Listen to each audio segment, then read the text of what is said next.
That sense of there is no limit, and that all this expansion, this success, this elan, we're not really going to have to pay for it. Now, of course, that didn't turn out to be true. You could see the crash.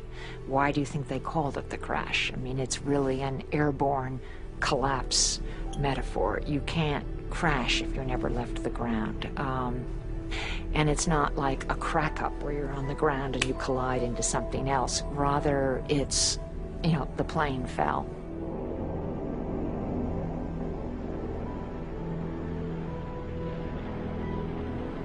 The 20s had been so prosperous in so many places, not in the countryside. The farming industry was in very bad shape in the 1920s. But certainly in the cities, it was very prosperous. People were making fortunes on the stock market. And then all of a sudden, poof, it went. I mean, people, economists, very serious economists, had been saying that we'd reached a new level, a new plateau of prosperity in this country, and we were never going to go back. And then the crash happened.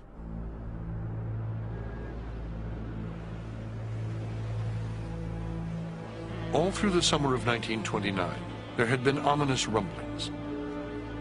For months, unemployment had been rising. Automobile sales and department store revenues had fallen off sharply. Across the South and West, farms were failing in record numbers.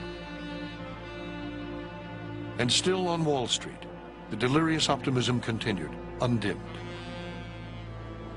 On August 27, 1929, the Dow Jones average reached its all-time peak as an army of frenzied buyers descended on New York, desperate not to miss a single day's trading, swamping the hotels, camping out on the street in front of the stock exchange, and in the tiny graveyard of Trinity Church on Broadway, where Alexander Hamilton lay buried.